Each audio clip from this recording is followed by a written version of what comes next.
in a small plastic tube. I submitted my DNA to Ancestry.com for a simple reason. I was preparing to interview a group called the Palmas Genealogy Project, and they suggested that I take the test to enrich the conversation. It seemed like a small, routine step, just another preparation for an interview, but that simple act opened a door into a much deeper story, a story about my ancestors, a story about the Atlantic Ocean, and a story about families separated and reunited. Besides reconnecting me with my grandniece, the test began revealing something even more surprising. Cousins, all the way across the Atlantic, in the Carolinas and other parts of the United States. To me, that was revolutionary. My father, Wilson J. Bleja, and my mother, Anna Tuopai Taneja, both came from the interior of Sino County. Their parents came from the same region, and their parents before them. For generations, our family lived on that land. So I believed my story was simple, a people rooted in one place for centuries. But DNA had another story to tell. My father's line takes me back through several generations. His father was Jawan, and Jawan's father was Chea. Chea had 6 children. One of the sons, To, disappeared. His whereabouts became unknown, and he left no known children. His story ended in silence, but the other branches continued. Chea's father was Sai, and Sai's father was Kugme. When we follow that line back in time, we see something remarkable. This means that my bloodline stretches back into the late 1700s, to a time before Liberia was even a republic. My mother's side tells a similar story. Her mother was Ida Tekemanyono Tuopai. Before her was Pele. Before her, Chebo. Then Kuswen. Then Chea, the son of Dwe. That line takes us back to Patriarch Dwe, born around 1778. So on both sides of my family, my ancestry stretches into the late 1700s. 2 separate bloodlines, 2 patriarchs, both living during one of the most turbulent periods in African history. When Kugme and Dwe were alive in the late 1700s, this region of West Africa was known as the Rice Coast. It stretched from Sierra Leone through Liberia. European traders targeted this region because the people here knew how to grow rice, and rice was the backbone of plantations in the American South. So slave ships came, and thousands were taken from this coast to South Carolina, North Carolina, Georgia, Virginia. Families were torn apart. Some stayed in the forests of Shinano, others were forced onto ships, never to return. It is possible that a relative of Kugme or Dwe was among those taken. But the Atlantic story is not one directional. In the early 1800s, freed African Americans began arriving in Liberia. Many came from Virginia, Maryland, North Carolina, South Carolina. They were freed slaves, missionaries, craftsmen, and settlers. And over time, they did what people everywhere do. They traded, formed alliances, married, and had children. Some of their descendants blended into the interior communities. Their settler identity faded, but their bloodline remained. So today, when my DNA test connects me to people in the Carolinas, the story may not be simple. It may be that a relative of Kugme or Dwe was taken to America, or a freed slave returned from America and joined our lineage, or both things happened. The DNA matches I see, 8 centimorgans, 12 centimorgans, 30 centimorgans, point to ancestors who lived between 1780 and 1850, the exact era of slave departures, settler returns, and the mixing of bloodlines. That is why I say this is revolutionary, because science is now doing what history could not do. It is reconnecting families separated for over 200 years. And then there is To, the son of Chea. His whereabouts became unknown, and he left no known children, or at least none that we know of. But history teaches us something. Not every disappearance is an ending. Some branches do not vanish. They simply grow in another land, and perhaps, just perhaps, some of those DNA cousins in the Carolinas carry the blood of To. This is not just my story. It is the story of millions of African families torn apart by the slave trade. And now, through DNA, those broken branches are finding each other again. The Atlantic Ocean was once a wall. Today, it is becoming a bridge. From Kugme and Dwe in the late 1700s to a DNA test in the 21st century, the bloodlines have endured. From the forests of Sino County to the shores of the Carolinas and back again. The blood remembers. I am Dennis Jah. Thanks for watching.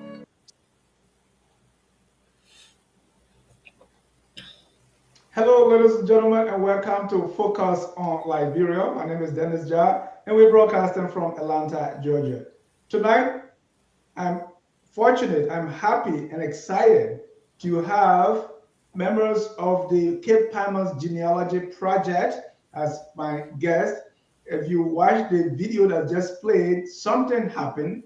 This group has done something revolutionary, especially in my life. So we thought to invite them and share with you what they're all about and what it means to discover your family line, your bloodline, all the way across the oceans. We want to thank you for joining us. Let me welcome each of them, starting with Mr. Roy. Yes, thank you, Dennis. And this is actually exciting for every one of us. I'm Roy Scott here in Woodbury, Minnesota. But I will skip my introduction and let everyone just announce themselves, and then we will actually circle back. So we Let go me up. Yep, go ahead.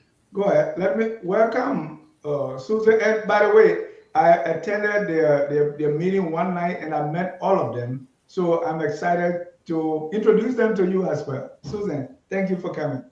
Thank you. I'm so happy to join you tonight. I hope we will entertain and instruct you on what we do. Thank you. Let me also welcome Eunice. Uh, some people, her friend call her the global historian. She knows everything about the global people. Eunice, welcome. I would say I love Maryland County. It's not just about the group of people, it's about those same relationships that we're going to be discussing tonight, because we know that there were a lot of admixture in Maryland County. But yes, my name is Eunice Frebois Wilson Miller, and I'm excited being a part of your show tonight. Thank you, Eunice. Thanks for joining. Last and definitely not the least is Positive Liberia. Millie, welcome to the show. Thank you so much. My name is Millie Peters, Millie Brooks Peters, from Stafford, Virginia, and I'm glad to be on your show tonight. Thank you. We want to welcome all our viewers from across the globe. If you have not done so already, please hit that share button and share the show. We're going to be talking about the Cape Palmas Genealogy Project, what it's all about, the work that they are doing, and how that work has impacted my life.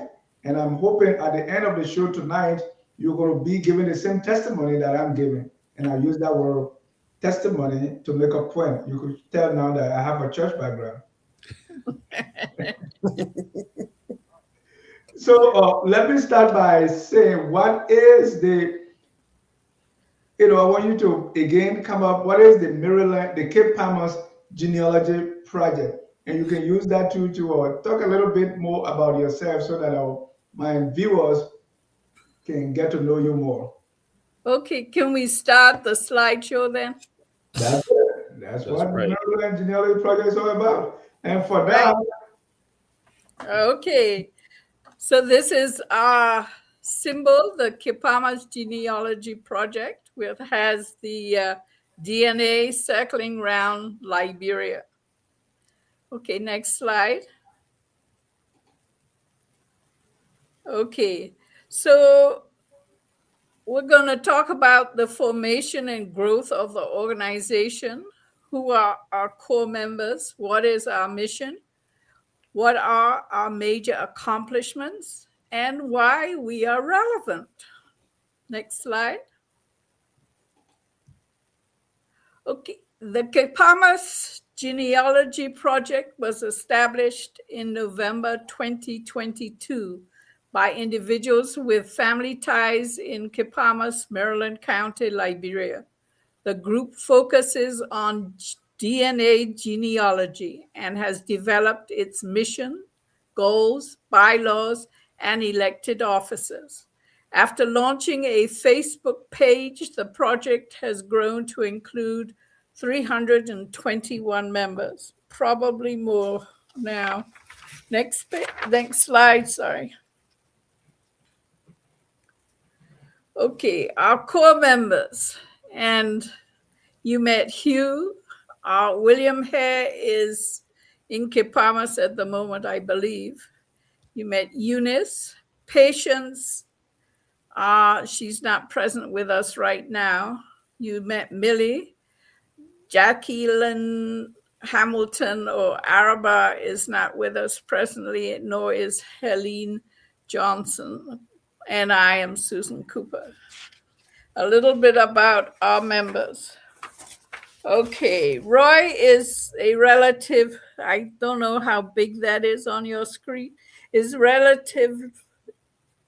relatively new participant in genealogy, but he has quickly developed a deep passion for connecting families through DNA analysis. His dedication to genetic research has led him to explore familiar connections that extend beyond the Kipamas area, demonstrating his commitment to uncovering family relationships through modern scientific methods. Oh, you've gone too far. Yeah, okay.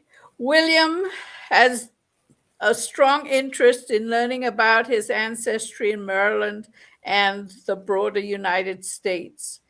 He collaborates closely with Roy and other members. Currently, they are with the Seton family working to uncover their Seton connections. Their efforts combine traditional genealogical approaches and modern techniques, fostering a comprehensive exploration of their heritage. Next slide. Eunice is our group's historian. Her focus is on the influence of missionaries in the Kipamas region. Eunice examines how missionaries impacted local families, especially through the naming of Glibo children who attended the mission schools. These children often receive Christian names as a tribute to those who financially supported the schools, reflecting the intersection of cultural and religious traditions. Patience is a devoted member of the Church of Jesus Christ of Latter-day Saints. She is committed to thoroughly documenting her family's history and approaches genealogy with a clear sense of purpose, ensuring that her family records are complete and well preserved. Next slide. Millie dedicates her research to exploring her family Glibo connections. She investigates ties not only within Rocktown, but also across other areas in Kipamas, contributing significant insights to the group's understanding of ancestry in the region. Jacqueline serves as the group's expert on Kipamas, possessing extensive knowledge about the area and its notable residents. Next slide. Helene is the newest member of the group. She brings a keen interest in discovering the relationship between the Cummings and Tubman families in Maryland County. She is also eager to learn more about her father's roots within the Glibo community and is actively beginning her genealogical journey. Me, Susan, I've been engaged in genealogy for about 50 years. Initially, I depended on interlibrary loan services to access records from libraries, courthouses, state historical societies to piece together my family's history. The emergence of online documents and genealogy websites has now made the research process much easier. My present focus is on discovering my Cooper family in Kipamas. New slide. Our mission is to connect the roots and branches of enslaved and free people of African descent who went to Maryland County, Liberia, with those in the United States, Caribbean, and Africa. Our method. Yeah. That's it? Oh, you okay? Our goals. All right. Okay. Uh, One goal is to identify enslaved and free people of African descent who emigrated to Maryland County, Liberia from 1834 to the present. Two, to create profiles for all enslaved and free people of African descent who emigrated to Maryland County. Three, identified family links between enslaved and free people of African descent and their descendants in the US, Africa, and the Caribbean, and build their family trees. Four, create a way for descendants of enslaved people to share information to help the Palmas Genealogy Project connect to their families. Five, create a process that standardizes and categorizes information and profiles to make connecting the two populations easier. Five, develop a process to codify documents sent to the Palmas Genealogy Project. Next slide. Okay. So why does all this matter? Well, each of our research projects begins with a DNA test. Then we add family stories, lore, and documents. When combined with DNA test results, we can create a complete picture.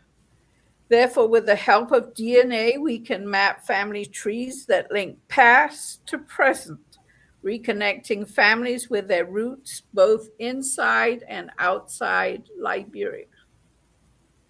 Next slide.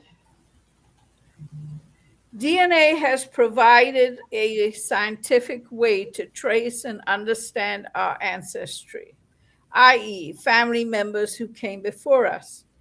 DNA allows us to confirm or refute family stories by providing concrete evidence about relationships. For example, DNA testing can help determine whether individuals like Old Man Joe were truly our grandfather, or if Aunt Zoe was an aunt, cousin, or simply a family friend. By integrating DNA analysis with family records, we aim to build accurate genealogies. By analyzing our DNA, we can uncover our genetic relationships and ancestral origins. In other words, DNA carries our genetic information, linking us to our parents, grandparents, etc. It accurately constructs a family tree and clarifies family stories. We believe that the history of Maryland and Liberia can be uncovered through DNA genealogy. Next slide. Okay, so there are some reluctance and false ideas about the importance of DNA testing. When asked about DNA testing, some people feel it is unnecessary because they believe they already know their family history. So some common beliefs are my family came from town or village A, and my family has already lived there, so I know everything about them.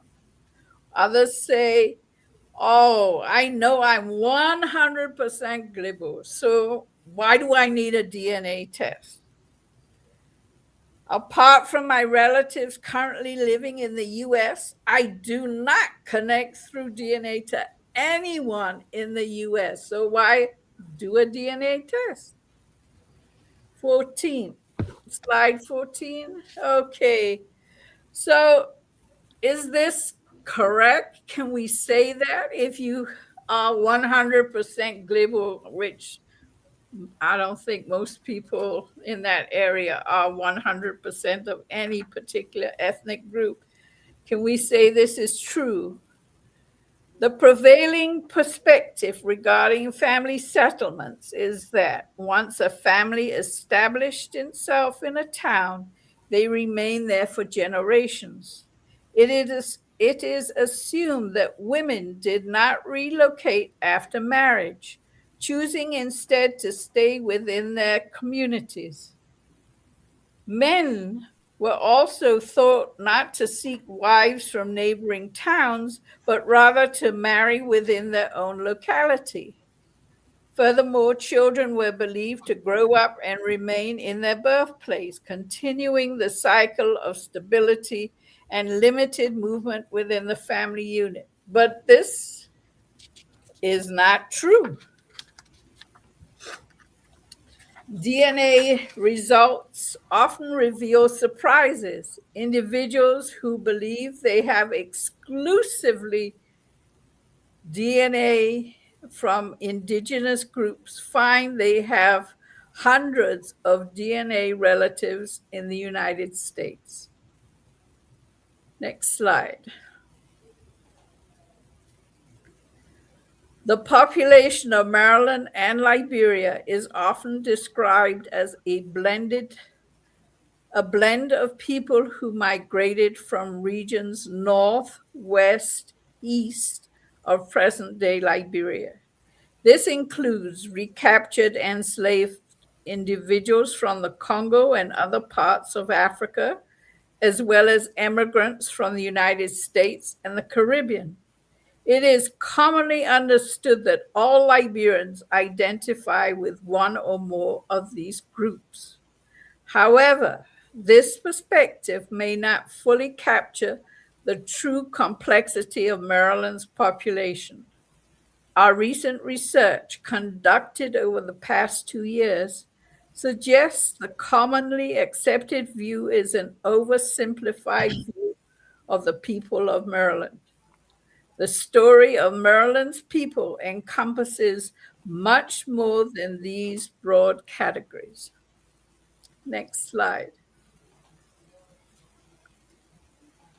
At times, DNA testing reveals surprising connections between individuals and families, prompting questions about how such links are possible. There are several plausible explanations for these unexpected genetic ties, rooted in historical events and social movements. The slave trade. Although Liberia did not serve as a central hub for the transatlantic slave trade, men, women, and children from the region that is now Liberia were nonetheless captured and taken into slavery. These forced migrations contributed to the dispersal of Liberian ancestry across continents, making it possible for people today to find unexpected DNA connections stemming from this tragic period. Seafaring crewmen. Some young men from the coastal communities became seamen, traveling on foreign ships, settling in countries far from their homeland.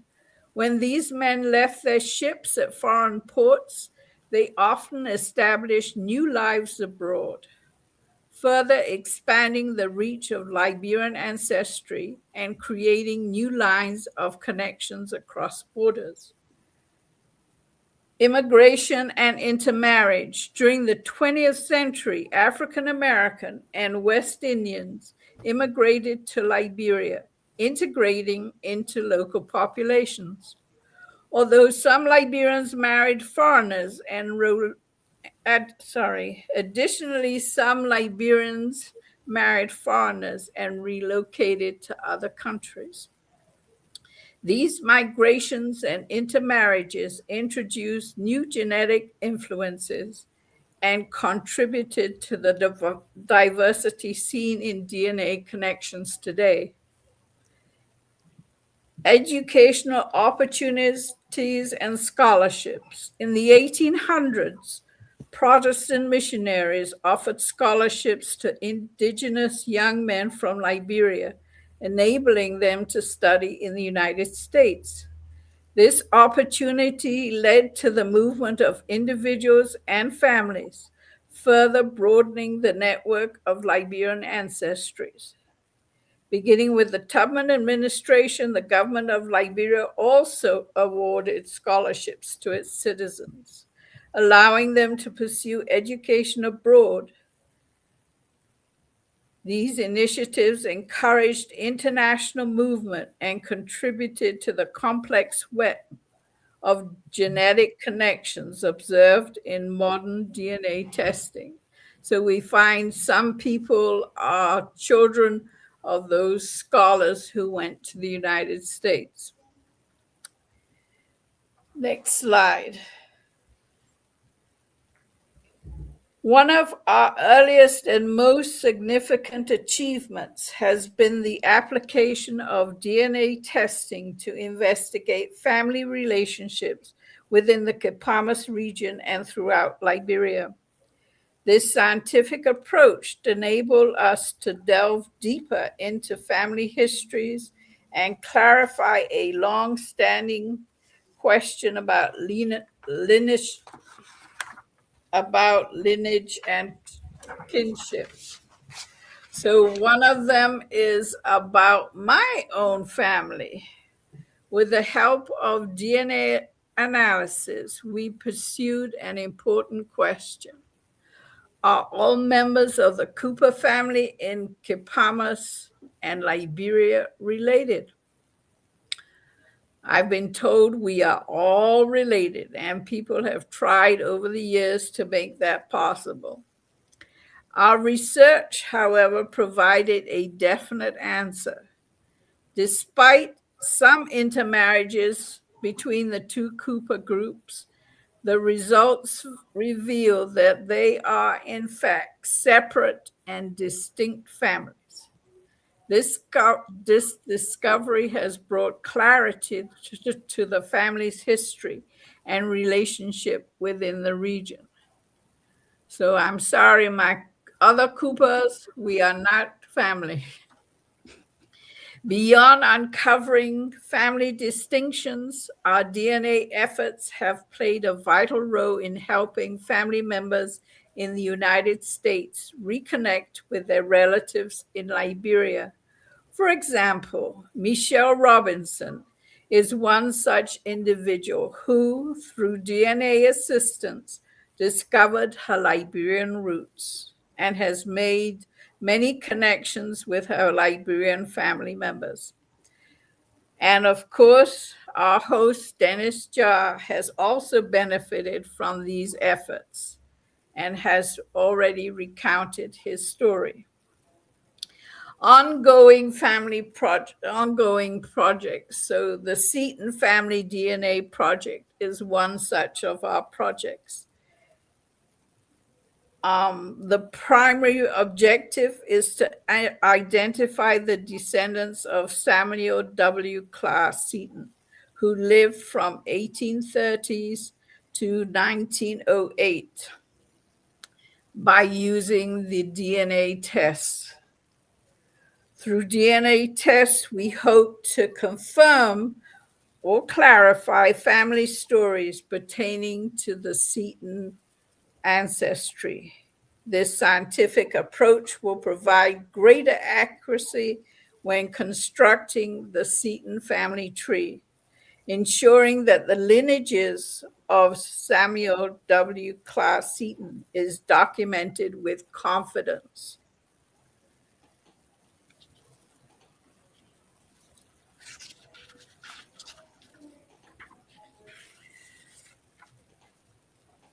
Okay. So our organization is primarily committed to helping those in Maryland County, but we also work with other people on their DNA and their family trees.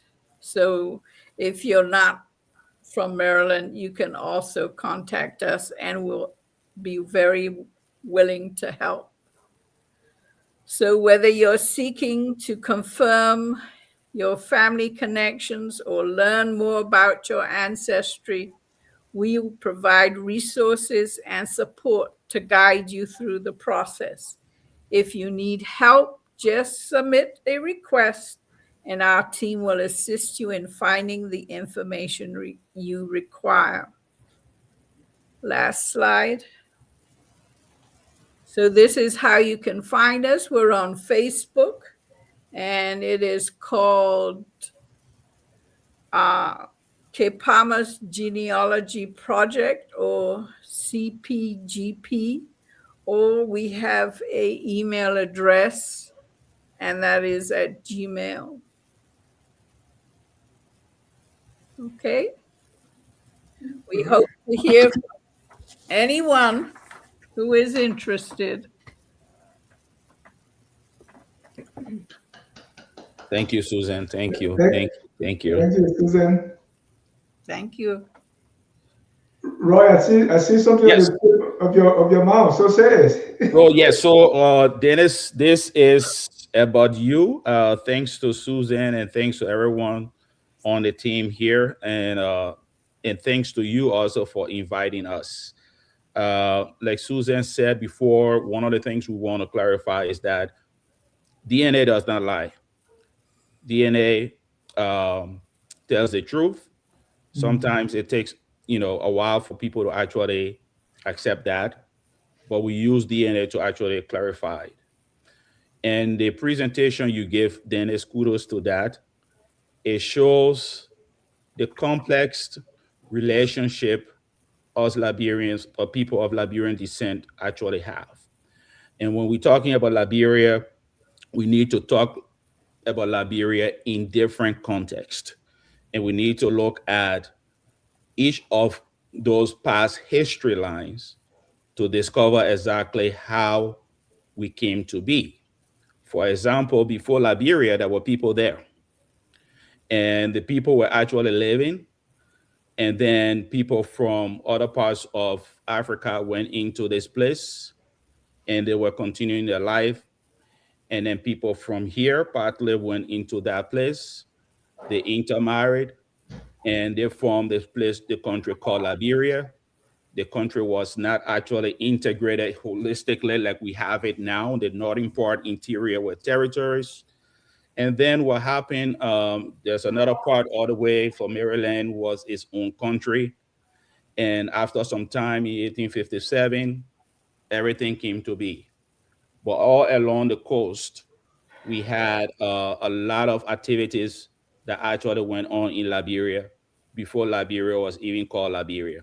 So the two arrows you talk about, and the history on the church you talk about, I want us to give kudos to two important people who actually somehow show light on that history also. For the history of the Episcopal Church and the relevance, Dr. L. Woodon has done a lot. He published a lot of books, and we use the material from Dr. L. Woodon to be able to uncover some of the relationships or historical points within the history of the church. And another person, when we talk about the slavery along the coast, the Windward Coast, we want to give kudos to Dr. Patrick Burroughs, who I talked to also on this. But then we want to give thanks to the people who actually do the DNA thing, Ancestry, and other tools that we also use to make us to actually use all these resources here to help people and bring and help Liberians actually understand their relationships. And for that, Dennis, we're gonna go through yours. You and I, we connected. You met with the team. You went head in, and after your results came back, we actually begin. You started to see some things, and so why don't we give you the floor first to talk about what you saw when your results actually came, and then we can take it from there. Thank you. Again, I want to welcome all our viewers to this broadcast. If you have not done so already, please share the show. This is the Cape Palmas Genealogy Project. Before I come to share my story, for the benefit of our audience, because DNA, Ancestry.com, and all the different things we hear. A lot of us Liberians in America, we are familiar with DNA testing or paternity test or DNA test when we come into America, right? Because you want to establish if the person you are inviting to come or send for is actually your son or daughter. So to start, for the benefit of the audience, what is this DNA thing? Because as I did mine, I tried to tell people, but the first thing their mind run on is, oh, so maybe you have child somewhere, or so just lay the groundwork for me so that my work will be easier. So good. So to make your life easier, so DNA is pure science. So each of us have 23 pairs of chromosome. And it's 23 because the last one is the one that we refer to as the sex chromosome. So if you look at it, we all have an X and a Y pair, right? The male actually has X and Y, and the female has two X's. So if you, your mom, and your dad actually come together to make you Dennis, your mom actually went first. Your dad said, you know what? Tell me what you have, right? And she said, okay. She closed her eyes, put her hand in the pocket, knowing that she can only pick one thing out of it, and it's an X. So she picked it out. And then she turned to your dad. She said, now your turn. So your dad closed his eyes. It took him a while, and he didn't know what he picked, right? But it ended up being that he picked a Y. And because of that X and Y, you're now a boy called Dennis. Okay? So DNA runs downstream. So you have the X side going on the mother side, and you have the X to the X and X and X and X. We refer to that as the mitochondrial DNA, which means the mother from mother to mother, from mother to mother until you go back. Even though you have little stuff of the father also having an X. On the male side, we have the paternal DNA, which is the Y. And you can actually run that test, which is actually done by few organizations, one of which is the FNDNA, Family Tree DNA. And you can tell you go all the way back to your, referred to as the terminal haplogroup to determine exactly where you came from. So if you hear people saying we all come from Ethiopia and we branch up until we spread all over the world, that's scientifically true because that's what it happens. Now, how do we tell exactly how someone is actually related?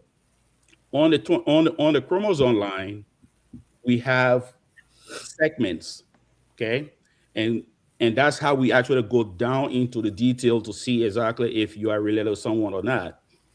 So if you're on chromosome 1, for example, you have just one strain of DNA. It's only one segment. If that string is actually split into two, we say you have two segments.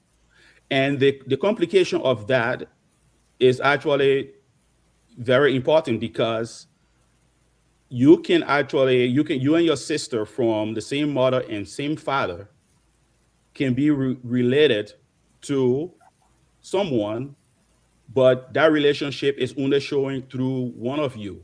And the reason why that happens is because when your parents actually share the DNA with you, they give each of you 50% of that DNA. And that 50% that they share with you is actually random. So if you own chromosome 1, for example, have like two segments, and your sister actually just have one. So maybe on segment 2, you are matching with me, but you and your sister from the same mother and the same father. And then the question comes, how come you are related to me through DNA, but your sister is not? It's because your sister did not inherit that segment at all for which I'm matching with you. But by virtue of the fact that you and your sister from the same mother and father, through my match with you, we can actually conclusively say that I'm also related to your sister. So so all these things we actually use to determine whether people are actually related. And the measurement used in DNA to speak about how closely you are related to someone is called the centimorgans. So if 3,000 centimorgans or above, you say it's a parental relationship. But if you look at the actual relationship that we look at is on the pedigree line. So what that means is this, okay? So you have your father and you have your mother. Everyone has a father and a mother, okay? Your father also has a father and a mother. Your mother also has a father and a mother. Your relationship to their parents is your grandparents. So by virtue of the fact that they both have a mother and a father, you have four set of grandparents. And if you, as you go up, you multiply that by two. So you have 4 times 2 is 8. So you have 8 sets of great grandparents. Then you multiply by 2, 16. Then you multiply by 2, and 32, and you keep going and keep going. But when we go down from each of that pedigree line from your parents, so you and your parent, for example, right? You have your siblings, and your siblings will have children, and their relationship to you are your nephews and your nieces, and they will have children too, and they have cousin relationships, and then the cousins relationship, so we have that cousin once removed and all that like that. So we look at all those things and all those factors to be able to determine the relationship that you have in. The sort of relationships that we are looking for within family connections is referred to as the autosomal relationships for family, and everything falls within that 200 300 years range that we are looking at, which is actually perfect for here. So we will actually step through, give it up to other people. Let's look at your DNA, like have a discussion, and people can ask questions, and you can tell maybe for whatever you want to share from your family stuff, and we can go from there. Thank you, and we can. Thank you for the opportunity. So, as I told my story in that short video, I met the Palmas Genealogy Project. So, for us to bring them on to explain our genealogy, I needed to do it myself so I can be the test case. So, I did that, and by doing that, I first created an account on ancestry.com. Pay for a sample to be sent to me or a kit to be sent to me. I put in my saliva and sent it back to them. And when the result came, it blew my mind. First of all, I was born in Sino County. They were my parents, my grandparents, my great grandparents. All that I know is from this small area right now in Sino, it's called District Number 2, inhabited by Gribble people that border River G. So that's all I knew. When I did the DNA, the result came back, and thanks to the team and Roy, because he said when it comes, I want you to help explain it. But he said, just look at the matches. When I look at the matches, the first thing I found 2 persons that were matched with me on DNA line. I think it was a 4 centimeter or 1%. And Roy will show I gave him permission to share my screen, to share that so that people will see. The first discovery I made is my nephew who passed away 1999. Today, March 17, 1999 is the day he passed away. And before he passed, he was a Marine and had a child. And when he came, he told his parents, and they were in contact with the mom just for that year. Since then, they lost contact. So imagine from 1999 to when he passed till now. That DNA sample that I did matched his daughter. And because the person is from a different country, different continent, I was like, this is not possible. I was able to reach out through DNA or through the ancestry.com to the person, and the rest is history. That is actually my nephew's daughter, who was who now have a 12-year-old child. So imagine, and we have just come to discover her, what, a month or two ago. Mm-hmm. And the most surprising thing about it is, she and her mom left their country where they were, where they met my nephew, and they have moved to the United States for almost 30 years, and we did not know that. So to tell, the first thing is this is real, this is true, because the name, they established contact before. They gave her her name. You have the family and everybody. So there was a big hallelujah time when we went live on Facebook or Messenger to actually see her for the first time, being somebody who is now over 30 years old. There is another match which we are working on to see. The match tells me that I have another, you know, maybe niece or family member somewhere. So I reached out to her and we are working on that now. So more people in my family, we are testing to see where it goes, to see how we are related. Those were the two examples that I talked to, that I saw, that confirmed to me that this is real. This is actual science. The other side of it, which surprised me completely, was I have relatives in the United States. Oh, I know, so when I discovered that, I started, oh, so I can't go now because let me go back.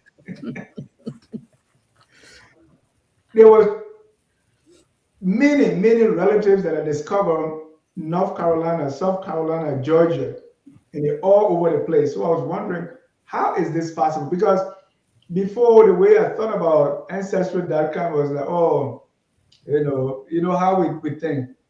Oh, don't mind that, it's just white people. They will say, oh, you this, you that. But I have a lot of people in the United States that we have blood relationship. How can that be? I have no idea. So I went, asking questions and researching.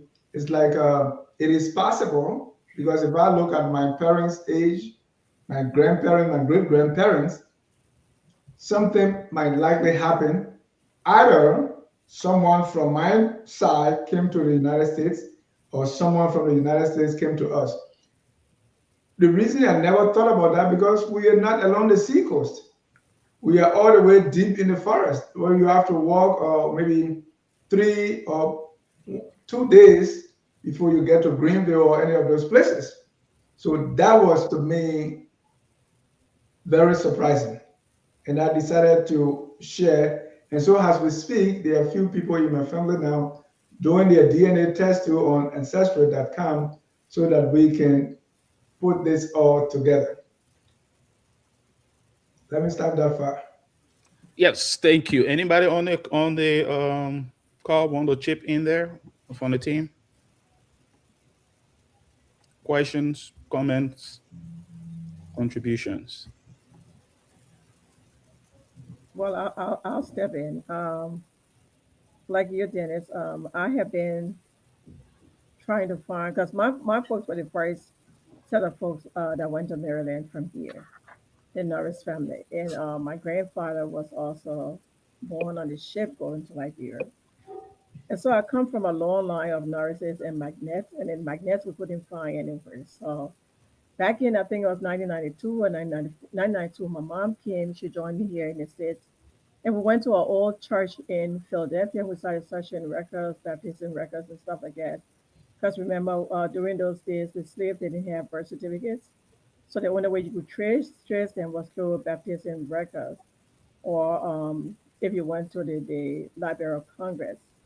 And so me and I wanted to drive to DC in Philadelphia. I took her to a church, and we started to pull some records in the church. And so that kind of piqued my interest into this DNA thing. And so when I went ahead and got my DNA done, and I can tell you for a fact that when I got it done, it was exciting.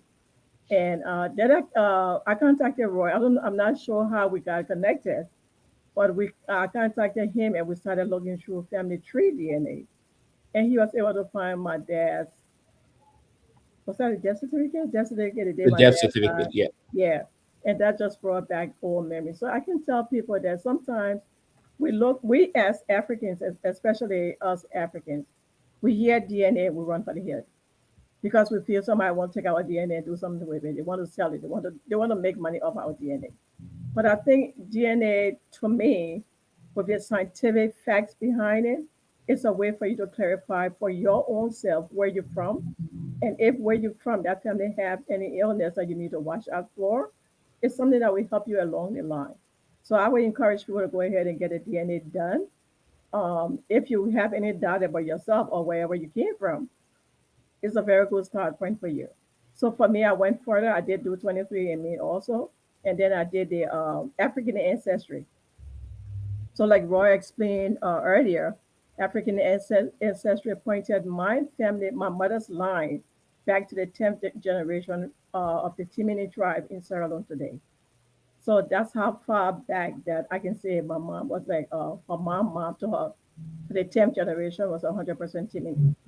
And so, it's kind of unique. It's unique to have that certificate back in when you talk about where you come from, especially when we talk about the Congo people in Liberia, quote unquote, air quotes, Congo people in Liberia, where nobody is Congo, but you did come from somewhere, but just nowhere.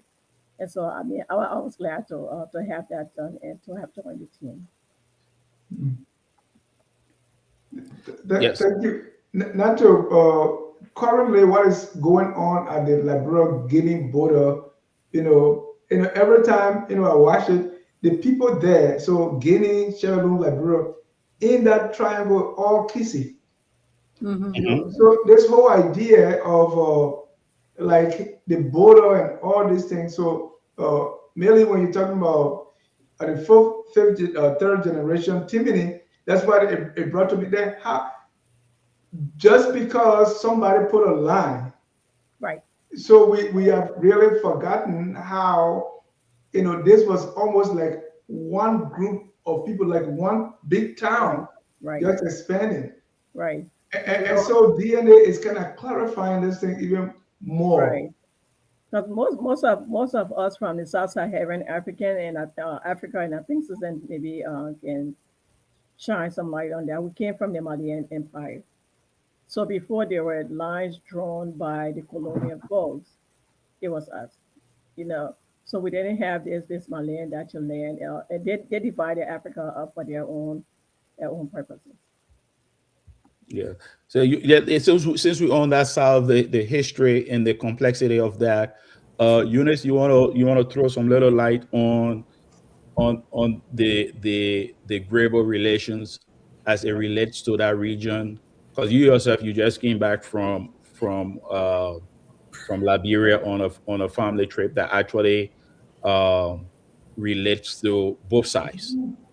I almost said Yes. that you could see the organic in unit fit because you just coming from Maryland.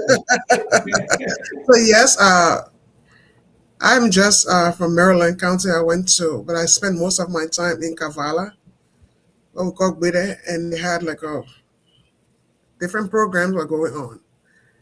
But one of the things that struck me about Kavala the first time I went in my adult life was that people from the family where they live in the Ivory Coast.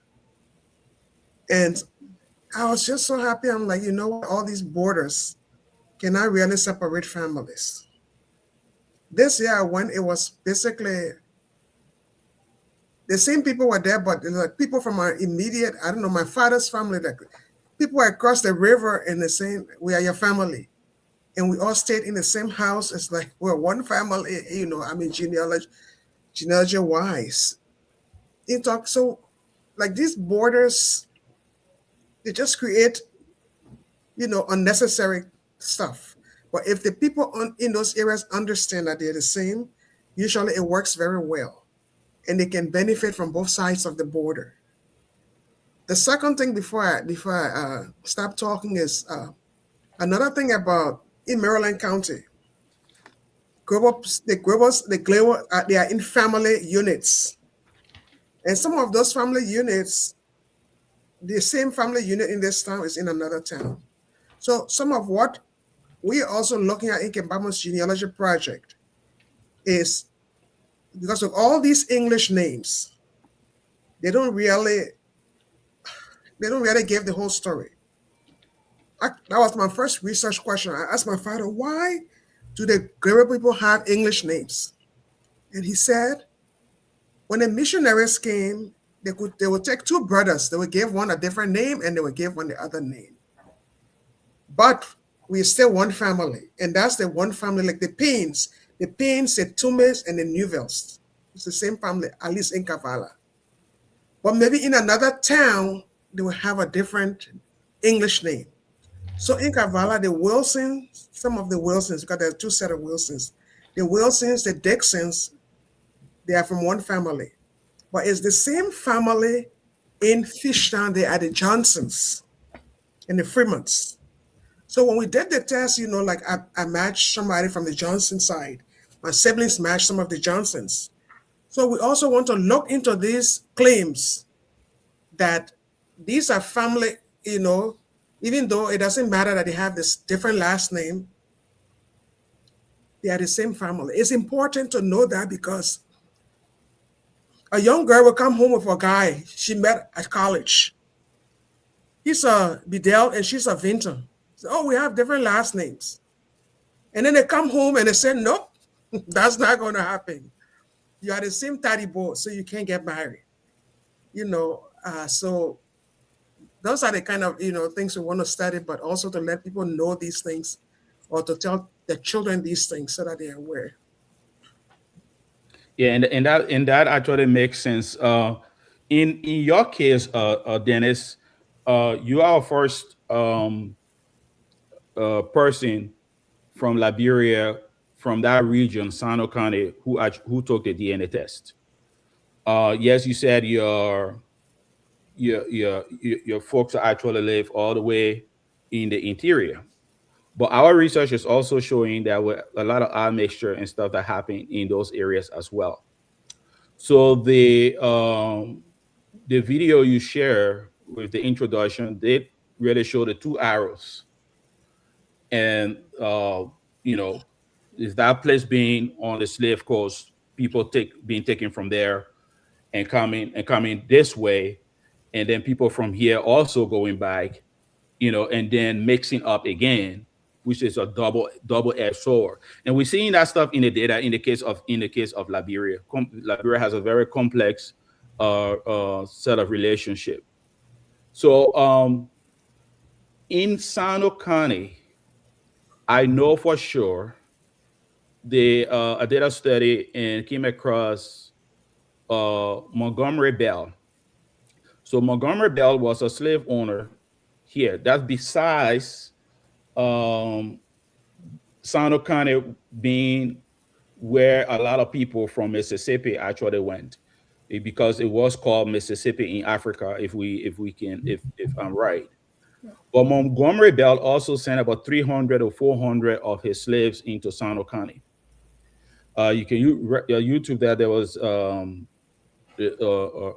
a black professor that did his dissertation on that, on the Montgomery Bell slaves.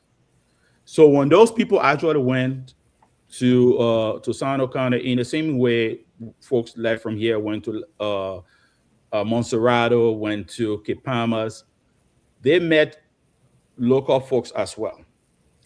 But we don't know. We never asked those questions. We never discover. We never talk about the intermarriages, the everything that actually went on. But the DNA is actually showing those different relationships and all that stuff. And so what we want to do is to begin asking those questions so we can be able to discover ourselves and document things properly. And so we can be able to show how truly we are interrelated, in at least when it comes to Liberia, right? So so your relationship, like I was showing here, right? What we look for is the people that you are also matching with.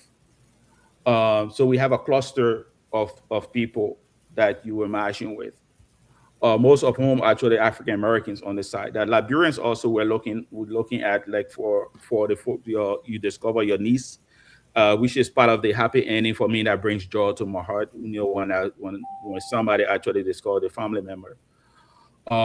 is to see exactly, and now what we start to do, go into those clusters, understand the relationship within the clusters, and understand the family until we can get to that point of connection. You say, aha, either that person came from Liberia, like you said before, was that your missing uncle that actually came, that nobody knew where he went, came on the side, had a lot of children and the descendants, My or my somebody from great that. grandfather's son. Exactly, right? Mhm. So we actually need to look at this as a two-way street, especially in the case of Liberia. We know enslaved people actually came from other parts of Africa. Okay, Right. Okay. yeah, that's documented. Everybody knows that, but it's not like Liberia and Sierra Leone. It's not evident like we have it in Liberia, where a lot of other enslaved people left from here and went back to Africa and then mixed up again. You get it? So our case is actually different. So understanding that using scientific evidence in the case of DNA and encouraging people to take the test, looking at the genealogy, the family history, and all that we have. The sad thing is Liberia had a 14-year civil war, and most of the documents and things that we rely upon or did rely upon are all gone, right? Except with a few. So DNA is actually, you know, the final arbiter, right, for us to be able to make those connections and then check the other side around. So yeah, so let's open a discussion around that stuff and see who has questions to that. Eunice, you have something to say? Let Yeah. me also add, Yes. before you come, let me also add that another surprising fact that I discovered was people that I know in Liberia that I have no relationship with. Maybe so I thought. It came that we related. I saw there's a girl. The father is either Lebanese or white. The mother I know, from the sense part and sign, but no blood relationship whatsoever. When my DNA came, I saw her on there that we have I think 1%. So Roy, if you have time, we can show my screen to just explain when it Yeah, go says ahead and this share is your screen. I percent thought I was Muslim, this is screen. percent Marsh. What Yeah. really does that mean? So that others who may take the DNA may have some idea. Yeah, You can go ahead and share your screen, Dennis. you just can go ahead while you. No, no, while he's sharing his screen, I was just also talking about the fact that part of that opposite direction. I know Dr. Boris one time talked about the sea, just that sea and how it brings people and takes people away. So a lot of times, I know they grew up in Palmas de Crau. I think some of the Basas, a lot of them went to sea to work, but not just to sea to work. They also went to the plantations in South America, Guyana. There's a river in Guyana, the Essequibo River. A lot of people will go for these 2-year terms and come back. Go for 2-year terms and come back. And we know that sometimes we talk about intermarriage, but it's not just always intermarriage. It's intermating, interrelationships. So sometimes it's not that they marry, sometimes it's just when maybe spend a tour or duty came back, and I believe they left children. So apart from those who may have stayed, a lot of them, they didn't like to stay. They would go 2 years and come back. And that's well documented. A good men, who went to different countries and they will come back after 2 years. So I think part of that too, because sometimes you see a strong thing around that Trinidad, Guyana area. That's that, and people also from our area. I just wanted to note that. Hmm. So Thank let you. me, I don't know if you share this. Let me please. Can you see my screen? Yes. Okay. So Dennis, we can go through and you can ask questions. Um, I don't see this a screen. is Okay, now I see a screen. okay. Yes, This is Keisha that you spoke about first. Right. So you can see that you and Keisha are actually 274 cm. Roy, can you please zoom your screen in a little? Make it, Yeah, make this, yeah, we may not be able to see it clearly. That's make it how bigger. far it can go. Yeah, that's not me, Eunice. Is the Right. So you can skip the first two and come Mhm. down to the Yeah, just tell me which one to click on, and we yeah, can anything also. else besides the first two at the top. Okay, these two. Yeah. Okay, who is Roberta Fisher? That's the one you are talking about. Yes, we can skip that too because we're still working on it. Okay, and then the one, this Lucille Palmer, is the one that had a lot of cluster relationships. All these people, right? And Lucy Palmer are all, everyone within this group are all related.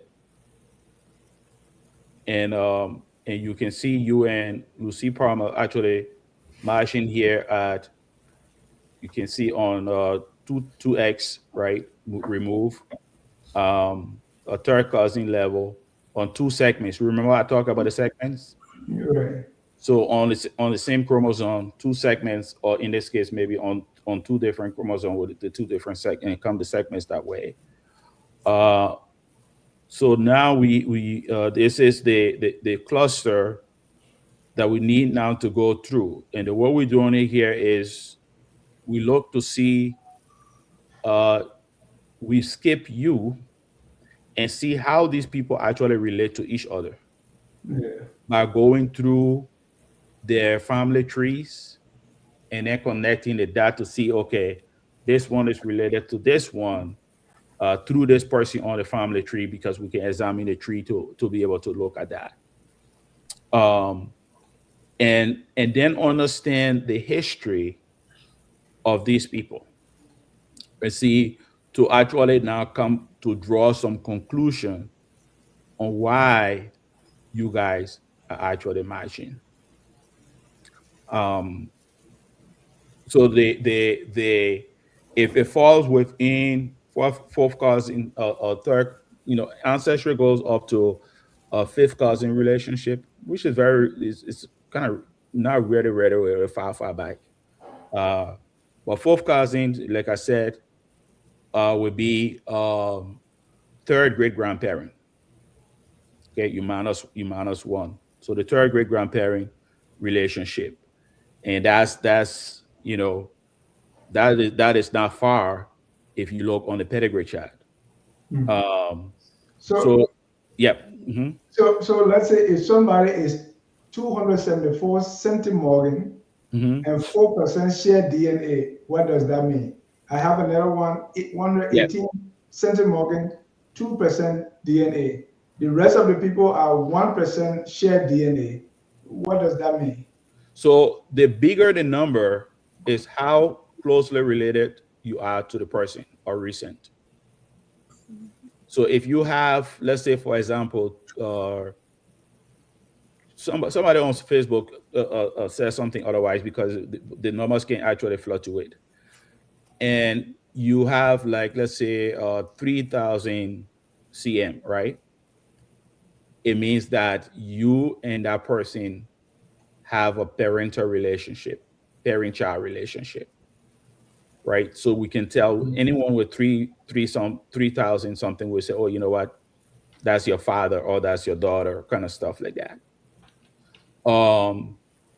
You, like, since your parents actually gave you 50% each, so as you go down the line, that 50%, when you hand it down, even though you are giving 50% to your children as well, right? So your dad gave you 50%, your mom gave you 50%. When you hand your DNA down to your child, you are also giving 50% to your child.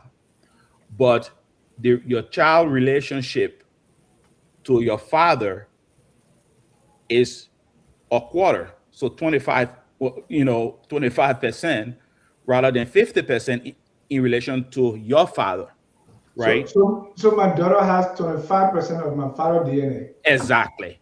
So and then when she get hers, it's gonna be half of that in relation to her grandfather. So the numbers actually, so if you add the numbers up and it goes up to the pedigree line, they're all going back to your father or your mom, right? Because that's why you have the once removed, the two, twice, three times removed, and the cousin relationship. That's how we go into the cousin stuff. Thank you. Let me welcome Patience, who is just joining us. The thing is, Patient, welcome and thank you so much for joining us. Patient is on mute. Uh, So Patient is one of our core CPGP member. She lives in Utah, in the heart of the genealogy country.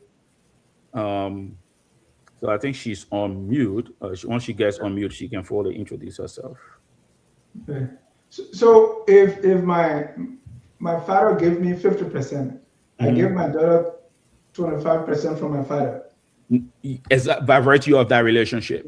Right, and then But you so are giving your daughter would there 50. come so if we go 50, 25, would there come a time that there will be no trace? No, no.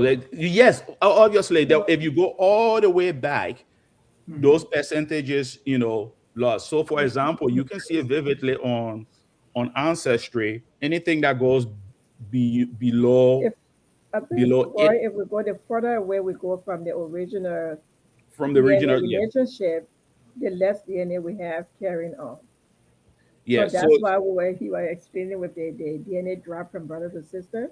right, So the brother can march me, but the sister don't march me.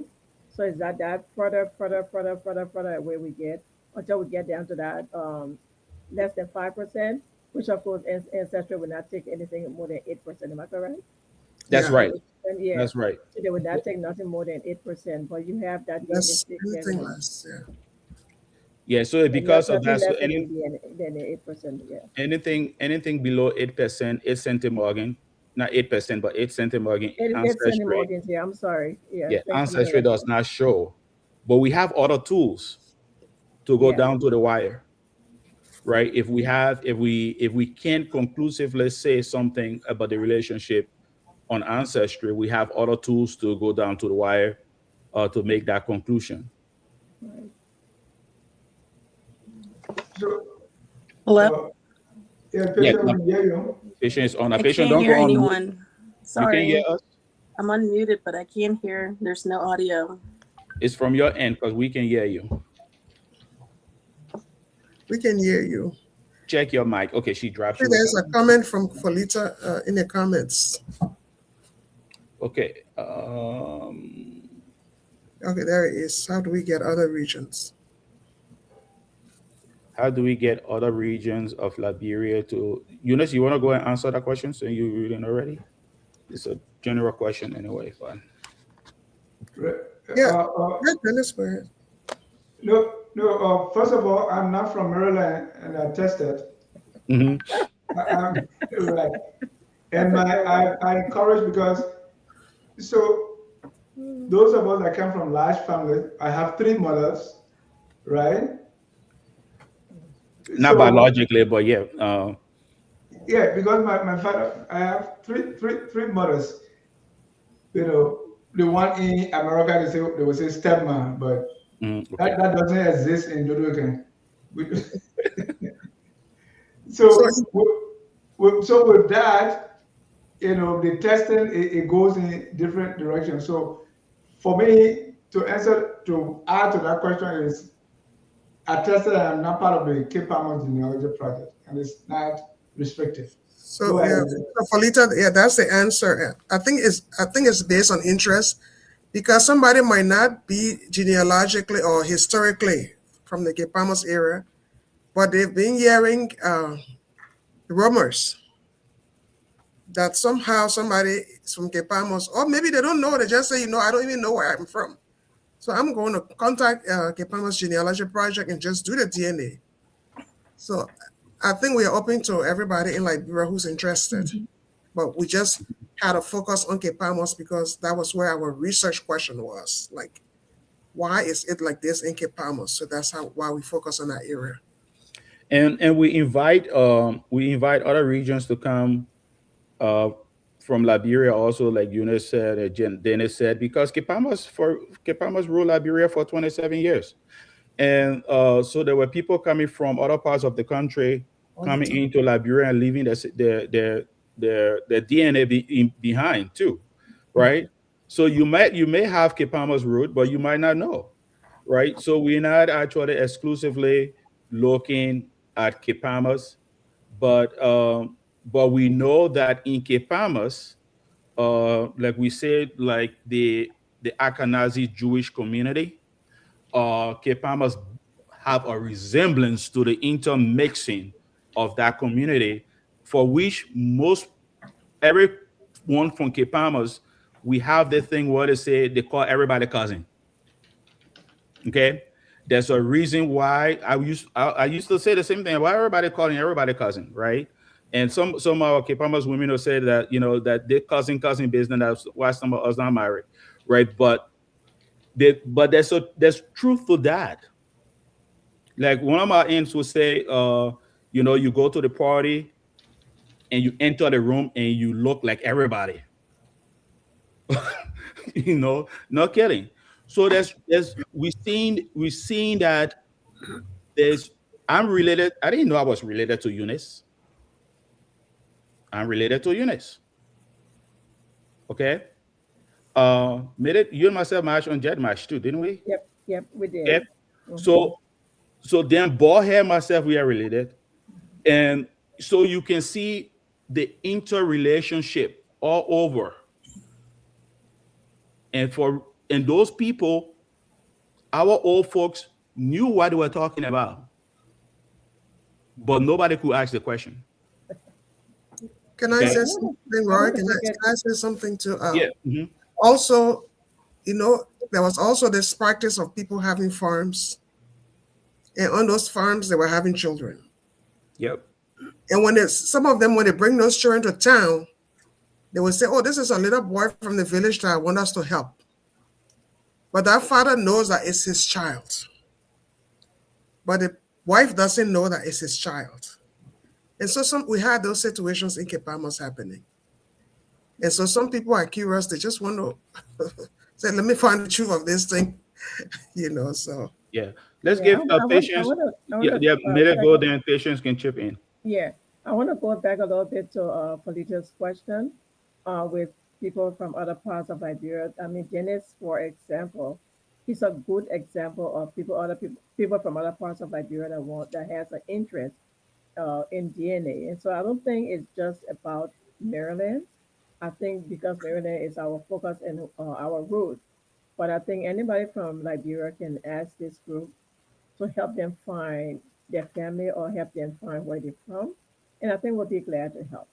And I would say we are the only group of Liberian descent. Liberian descent right now that's doing it. And one of the only groups in Africa doing the thing that we are doing. So I want to hear what are Susan's thoughts about that. Why are you the only group? What is about us and DNA that? Well, actually, that's not true. There is a group in Ghana that has they just started. Yeah, right? Just started with I've forgotten what university, and they're testing Ghanaians to trace their DNA. So it's we're not the only ones anymore. No, we're not the only ones anymore. We can say we're the first. One of the first, but we want more people to actually join. Right, more to join. But our story is actually unique. Our story, we are connecting the dots. We talk about Michelle. We are breaching that lost relationship within Liberia and outside Liberia. And let's not forget, in certain part of our history, after that patient, you can go and talk and introduce and talk. We had the Fenadopol crisis. You remember that? And I just looked it up again. Yeah. So a lot of Liberians were taken to Fenatopo. Some Right. call it as slave, and others say we're not slave because they were giving them 10 cents after 5 hours. But those people in Fenatopo, which is Papua New Guinea, No, it's not they No, Papua. no, no. It's that's smaller. Papua New Equatorial Guinea. It's Equatorial, not. Equatorial Guinea. I did Equatorial call the Guinea, embassy to right? actually, Yeah. do some research on it. They have a whole community, Yeah. and they consider them almost like a tribe Right. from Right. Liberia. Okay, so when we begin to see relationships coming from that region, also, we at least we have some historical perspective that we can actually not run to conclusion, but take those into consideration as well. Patience, introduce yourself, go away, take away, talk about, you want to unmute again. Oh, there you go. You're off mute now. Just introduce myself. Introduce yourself, give one or two, and then we can go from there. Okay. Hello, I'm Patience Richard Sweeney. I'm currently living in Utah. I was born in Liberia. I came to America in 1988. And I was supposed to actually be here for a visit, but ended up staying because of the war. And my grandmother, Patience Raley, was the one that raised me in Maryland. And yeah, so I ended up getting married in 2006 and moving to Utah. And yes, I'm a member of the Church of Jesus Christ of Latter-day Saints. And we do a lot of genealogy in the church, as many of you know. And that's what got me going, the interest of finding family. And yeah, and then Roy ended up reaching out to me and didn't realize that he was related to me, with the Scotts and Richards. And then next thing you know, I'm connected to Millie, Susan, and Eunice. So we're all connected in different ways. So yeah, didn't know any of them. Didn't know any of them until Roy reached out, and then we just started seeing all these matches that we were all connected, in one way or another. So. And really, what does it mean? I mean, what has been the feeling like for any one of you discovering somebody? Now you are connected to Roy, you're connected to Eunice. What does that look like? For me personally, it's amazing because when you start connecting yourself to other people, it opens up a new how do you call it, like a new list of names, like connections. When my father died in 2013, I got a list of the Richards Coleman genealogy list, and I don't think I had known anyone past my grandfather or great grandfather. And once I saw that, and I saw my third great grandfather, I'm like, wow, I'm connected to like so many people, and that's when it was just like, oh my goodness, now I'd have to discover this person. Now I have to discover who this person is. And so it just leads to one thing to, after another. And it feels good when you see that you're connected to so many people that you always wonder if they were family or not, and a lot of people I have discovered are family who I thought were just family friends. So it's been, a great experience. And I have a comment that I want to share, but I will keep that comment yet and ask you, is it overwhelming? Is it liberating? Is it too much as you discover people that you are connected with that, oh no, I no more. What is that? What does that do? For me, it does nothing. I like family. It make me to But it increase. keeps you up at night. So you It keeps me up at night. I have more people to call. But Eunice and I actually grew up within the same community in Cape Palmas. But later did we know that we were very, very closely related. And I mean 200 to 300 centiem. Wow. I was behind Eunice almost like I pray went to church for her to take the DNA test. And Eunice is the last one to say yes, right? When she says yes, she's on, right? So and then we realized that, right? And we are still exploring to see the connection. But it brings, when you reflect, right, and start to look on how our family were actually interrelating. The old people actually they knew those things. Okay. They, like I was saying, Cape Palmas, when people say we're cousin. If anywhere in Liberia you go, you talk about Cape Palmas, they say people like cousin business and the cousin. And there's truth to that. And the DNA is actually not shy about it. Not at all shy about it. So it can be overwhelming for some people, but that's okay too. Okay. Because when you do DNA, depending on when you do it and other people, it brings different things. So for example, say you have your brother and you think it's just you and your brother, and you from like a wealthy family, and your father is 98 years old, and he's leaving you and your brother with a mansion. And all of a sudden, John actually just did his DNA test and said, yeah, you know, your father is his father too. The first thing your mind run through is, say, damn, we got to split this mansion now in three. We thought we were splitting it in two before. Those things actually happen. So it can bring a lot of animosity as well, but family. But the point is not to do that.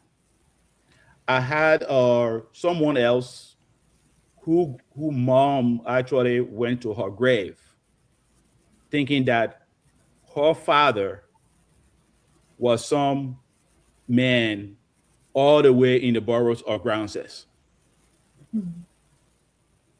But it was far from that. So now she has to actually rebrand, reconnect to other families and scrap that. So that's also the good thing as well. Thank you.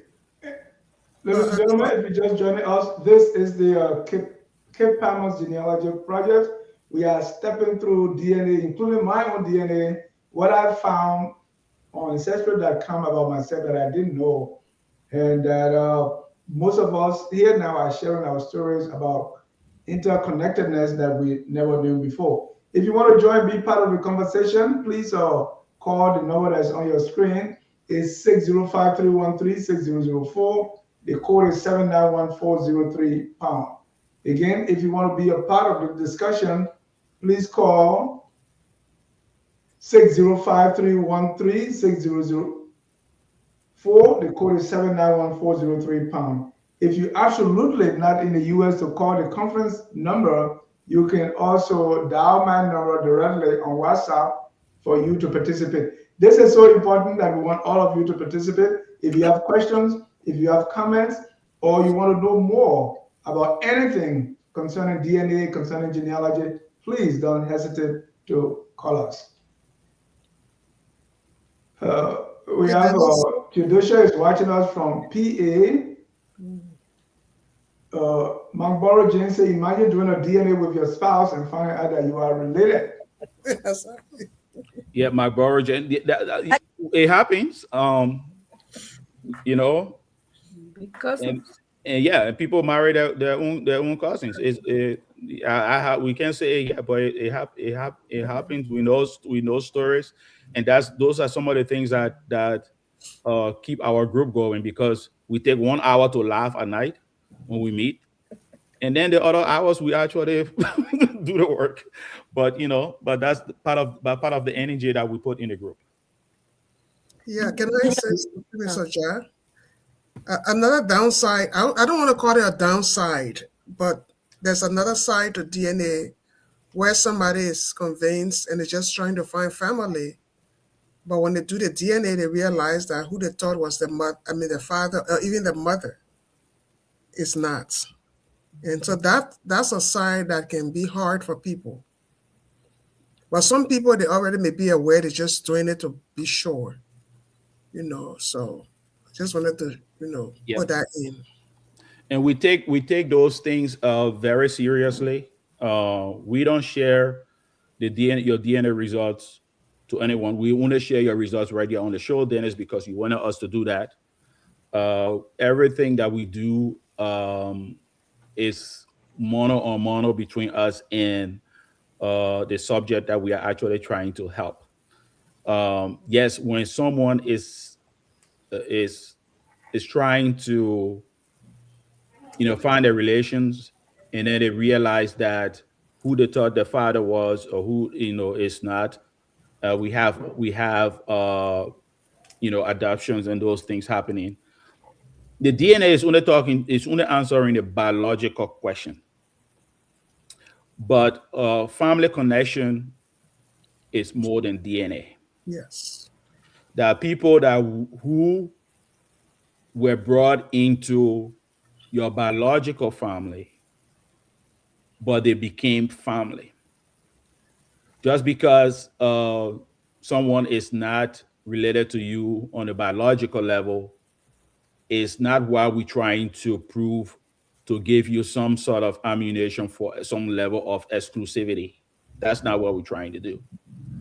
We are trying to actually show that. And if you look at it, even for the person who is not your biological family, let's say that person, there's let's say cancer running in the family, and that person actually, and everybody's doing the DNA test, and being that everyone knows that cancer running in the family, so everyone decide to go and do some sort of medical procedure so they don't get the cancer.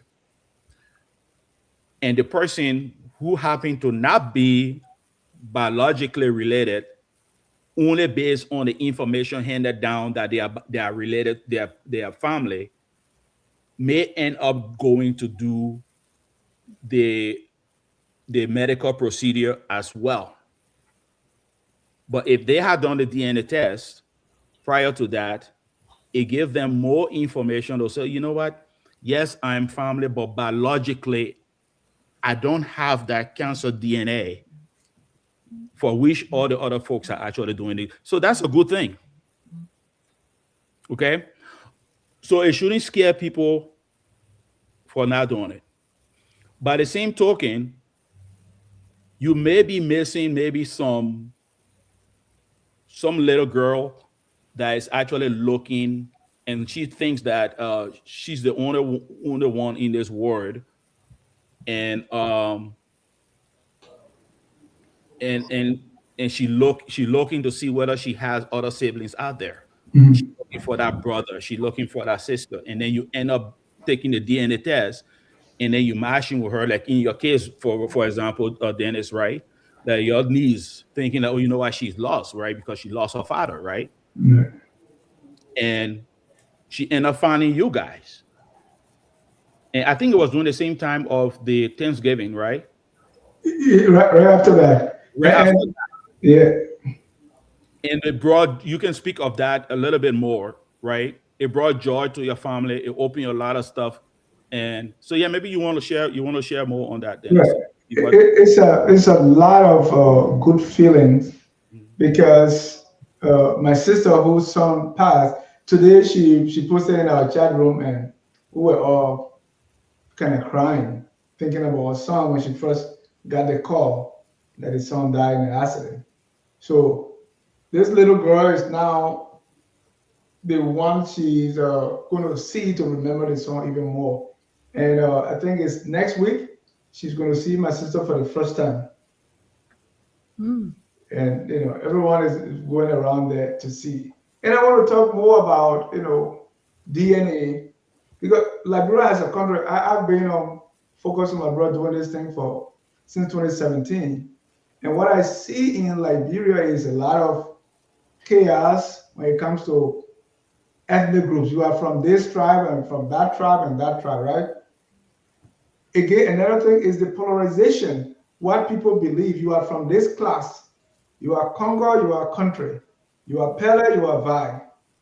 Or I am Madingo and I'm nothing else, and then so you who are crew, I have nothing to do with you. What if we all tested in Liberia? What kind of Liberia do we expect? So if I'm Madingo and I thought the worst person in life was Gio, only to find out that that person is my sibling. Right. Like for me, who say, well, the Congo people did the American Liberian did it, only to find out that I myself am Thank you for going there. linked to that. So Mhm. what kind of Liberia do you all expect or do you envisage? Let's say if everybody in Liberia tested.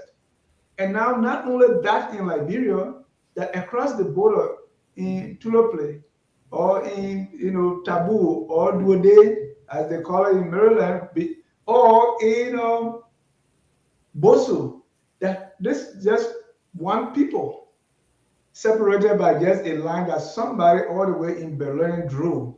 Right. What kind of country, what relationship do you see fostering, and what kind of country will we have at a time that we have tested and we have seen the connection?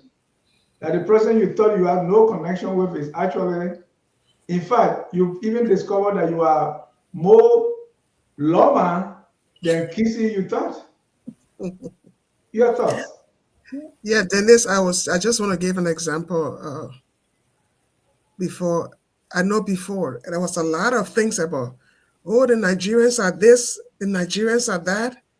And then the African Americans started to do the DNA test. And they found out that a lot of them had some, DNA connection to Nigeria. And all of a sudden, what I noticed is that there's this sense of pride.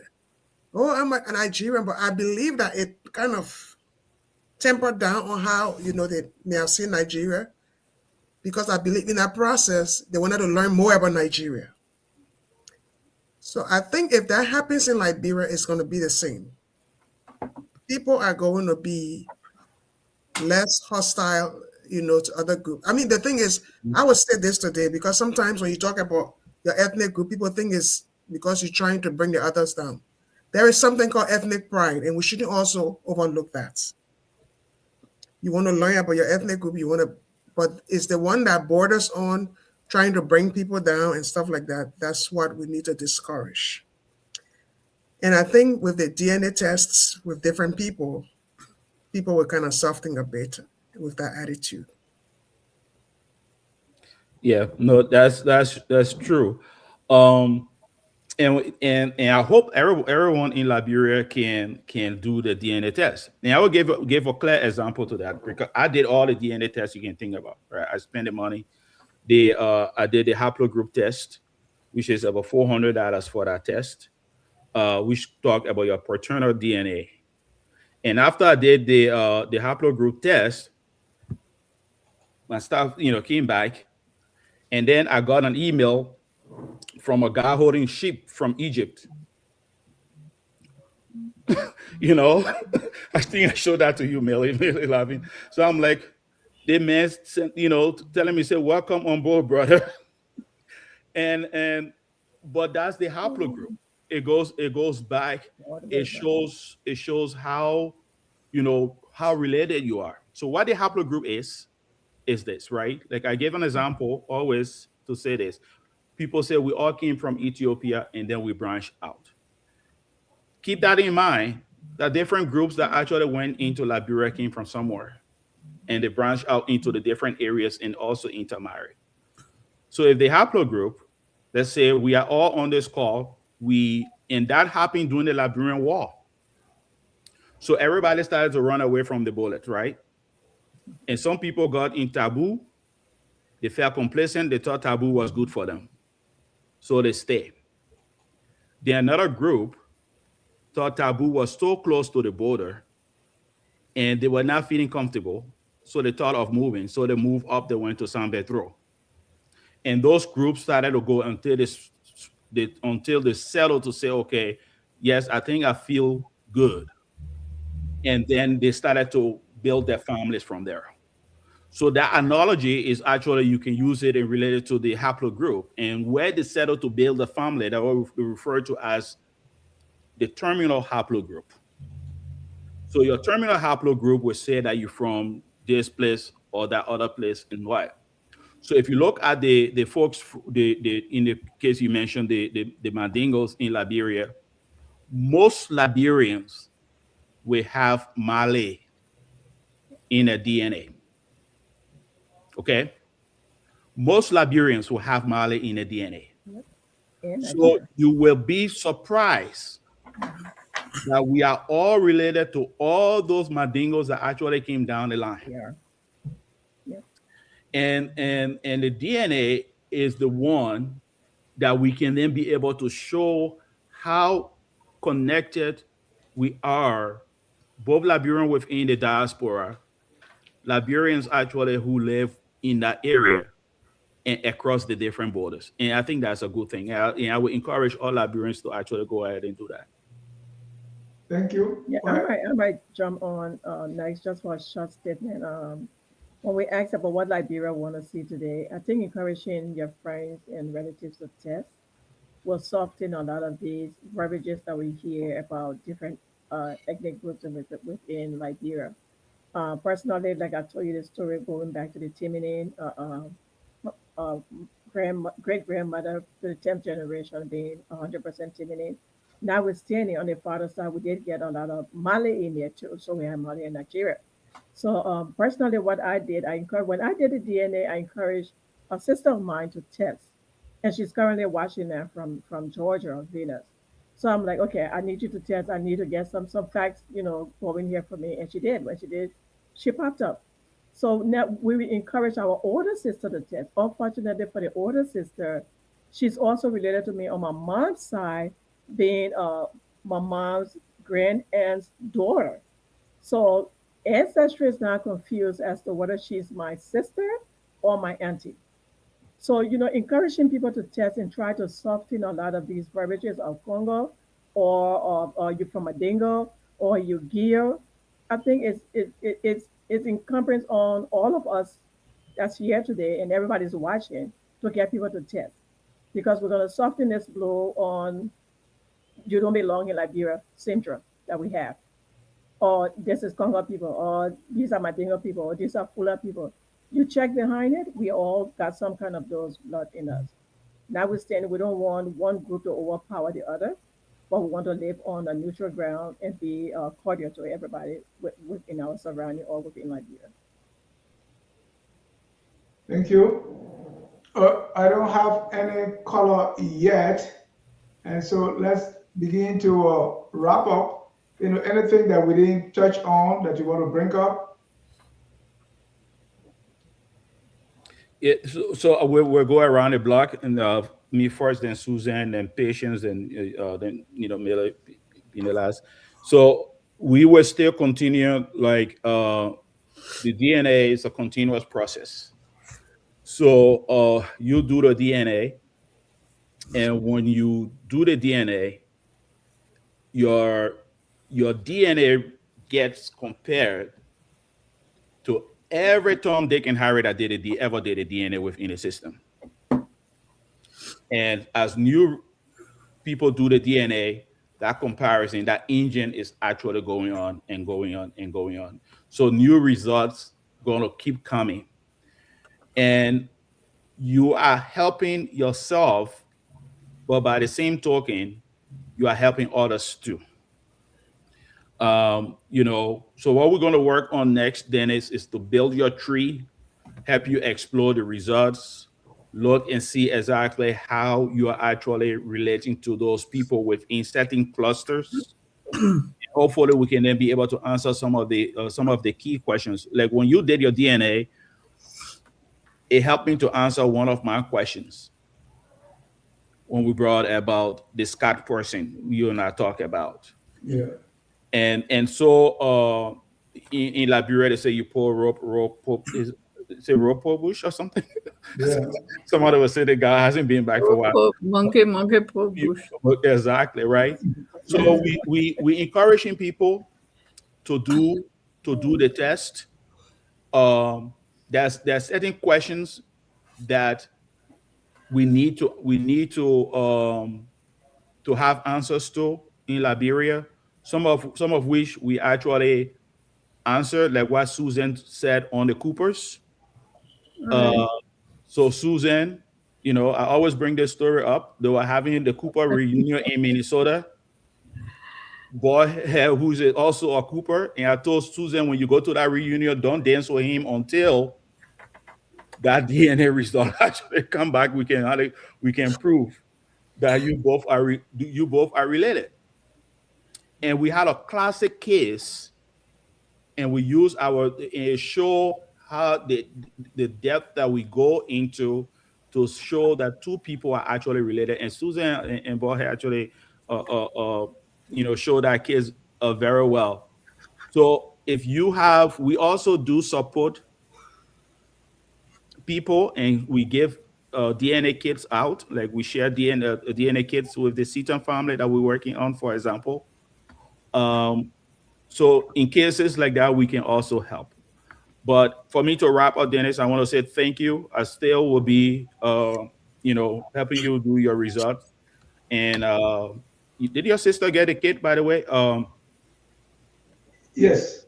Okay, good.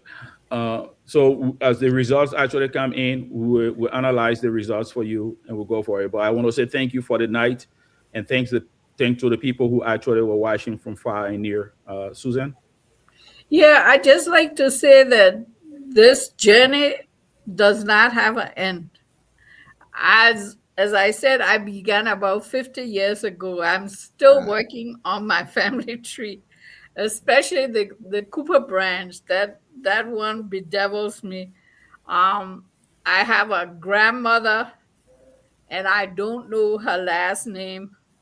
My grandfather's mother, John W. Cooper's mother.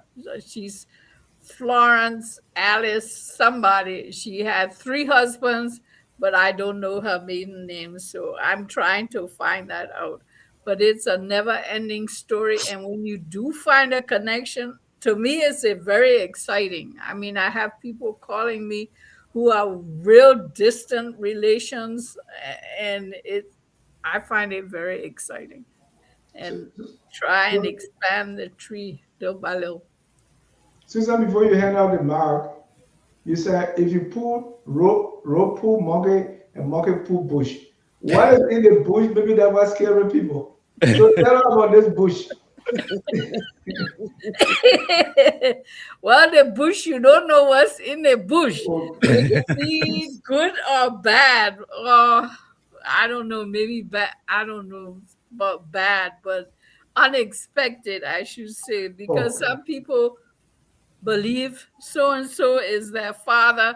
And when they take the DNA test, that person does not show as a biological father, though it is a father they always knew. So that's a good relationship, Right. but they have to adjust to the fact that who they thought the biological father is not.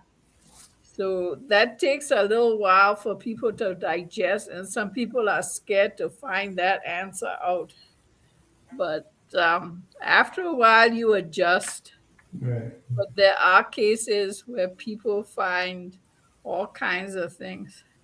True. That's true. Whether you like it or not, the bush exists. Whether you see it or not, the bush is Right. And then some relatives you don't really want to acknowledge because they did some bad things you are not happy with, but still that's your Yes, family. I have exactly. some of my family that are shady, but It might be related to Charles Mason. no, no, no, no. I don't have to go that I can go further back. My grandfather is an example. He was accused of killing people in the hinterland and tried and found not guilty. But I believe my father believed he was guilty. So there was a rift in the family there.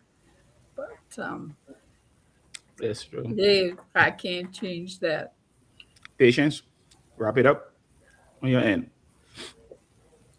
You're on mute. Sorry. Just want to say that, with us, I truly believe we are living in the last days. And I do believe that especially I think I'm not very good with scriptures, but I know in the book of Malachi it talks about how the hearts of the fathers return to the children's heart return to the fathers. And I truly believe that's about genealogy. And there's no better time to do genealogy than this time because of all the technology. And I mean, just look at all the DNA tests that's becoming available. And that's for a reason, to find as much family members as possible. And I can truly testify that, with the experience that I had a couple of years ago, after getting that genealogy list, I know it might sound crazy, but I had like a vision of, I believe was my ancestors that came to me when I was trying to look up names, and the room became bright. And the people that were standing right there in front of me had glowing gowns, but but there was no face. It was just blurry. And then there was a guy who stood in the middle, at the foot of my bed, in like a Abraham Lincoln suit coat with a top hat. And he took it off and said, "Don't give up. Don't give up." And sorry, get emotional when I talk about that. But I do believe that our ancestors are wanting us to find them, especially being Africans, African Americans. The history of slavery, where our families were torn apart, our names were taken away from us, and just so much that was taken from us. And I believe that those people who couldn't be together, they're depending on us to find them. And so yeah, so that's what got my burning my heart, my burning sensation for genealogy. And yeah, so Thank you, Patience. And Patience, our quarterback over in Utah and stuff. You attended. Maybe on our next call, you will talk about the yeah. conference. Oh yeah, by the way, I did end up buying the maternal DNA, The mitochondria. yeah. So I'm gonna Okay. be it in a week or so. All right. So Good. so Good. yeah. Yes. Yeah, as the last word, I would just say there are some people who are kind of hesitant to do the DNA test, but I would encourage you to test your elders. The old people are dying out, but also to take the oral histories because sometimes when they're not around and you do the DNA, it's hard to piece together you're related to this other person. But maybe if you had taken some of those stories down, you are seeing the connection. I'll give an example. Some of my results, I was wondering what's this other connection? I went to Kavala lately and I was told my grandmother, her father, she's a Newville, I know that, not for sure. But her mother's father was a Collins and her mother's mother was a Brunel. So right in there, I'm getting all the connections that might show up, either now or someday. So it's important to take those oral histories from our people and record them, not just take them. Have a recorder. The last thing I would say is that ancestry. I'm not paid to do anything for ancestry, but they have a sale that ends tomorrow for $34. That's the cheapest I think they've gotten. Yeah. If you're interested, it ends March 18, $34 for the kit. Just search it, and if you're interested to get a kit, I'll stop now. Thank you, Eunice. Thank you. Melly. Yeah. For my I'll say last closing, all things end up on Bungo Hill. So you go. you got that right, and I'm agree.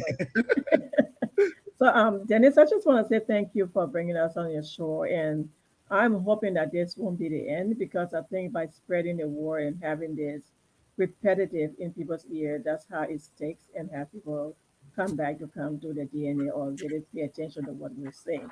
So, I'm gonna ask you probably to have us back here at least maybe once every other month or so we can discuss this thing and have a bigger audience, a bigger platform to what we are trying to do. For my closing out, I want to encourage all Liberians. to go ahead and test. Testing is very important. Either you do Ancestry or you can do 23andMe. But I would say Ancestry because we, as the Palmas Genealogy Project, that's where we focus with Ancestry. Excuse me. Take it a little bit further and do the African ancestry, but I would say do ancestry first. Get that part out of the way where you can connect with people, and the African ancestry connects you to that tribe of where you came from. Um, I love genealogy because we all know the stigma that came with Congo people. We all know that. And sometimes you just yearn to see where you belong.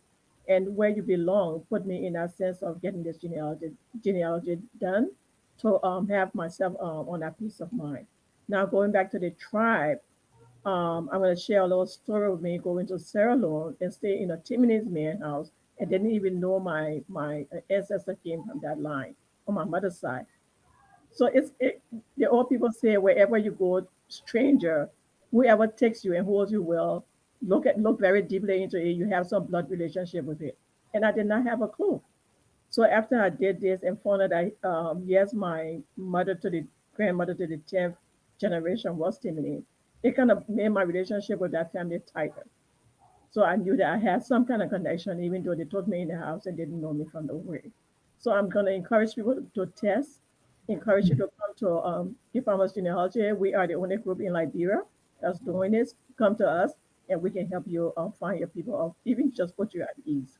That's the way you need to be. Thank you so much, Dennis. Appreciate it. Thank you, Thank you. Millie. Thank you.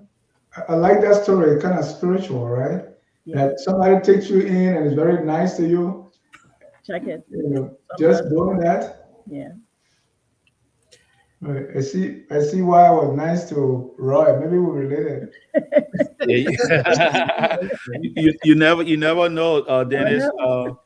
You know, but the good thing here, to speak before Dennis, you can close up here. The I gave kudos to this team. Susan, is our president.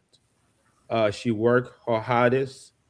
I can tell you, way back when I asked Susan to join the group, and I was just waiting for the text to come back for her to say yes.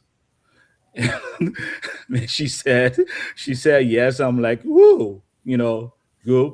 And I told Millie, I said Susan actually said yes, and we started. But the thing here is that all the people you see on this call and other folks who were unable to join, they we the group cannot train them as a unit on passion for DNA. The passion that each of these folks actually has, like for Susan, been doing it for 50 plus years and she's still going. No one can actually train Susan on the passion for DNA. The tools might come and go, but what wakes her up, what makes her to join the meeting every time we meet, to answer questions, to lead the group, to do all those things, we can't thank her for it. There's nothing beyond thank you that we can say. And all the people that we have here, we have like a walking encyclopedia of Liberian families connection, considering the people you see on this group and the folks who were not able to join. So if you are out there, if you want to do the DNA test, we have your back. Go for it. We can help you answer any other questions you want to have that you have. No one is going to take your DNA and turn you into a goat. If the FBI wants to find you, because one of us here took the test, they will stay find you. So, so it's not the case. But anyway, so I want to thank you, Dennis, for inviting us, on the show, and we look forward to continue working with you. Thank you very much. I want to thank all of you for coming. Thank our viewers for watching. Always focus on Liberia, where we educate, we elevate, and promote all things Liberia. Until then, we close our song. The song we play at the end of every broadcast is whether you are your background is Timini or Grebo or African American, we are all Liberians. What is incumbent upon all of us is to do our very best to make our country the glorious land of liberty. Have a good night, and God bless. We are Labira.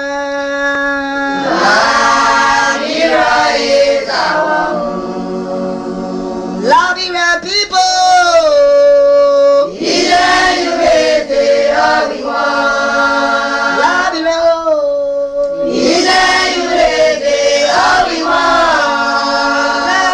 Labira.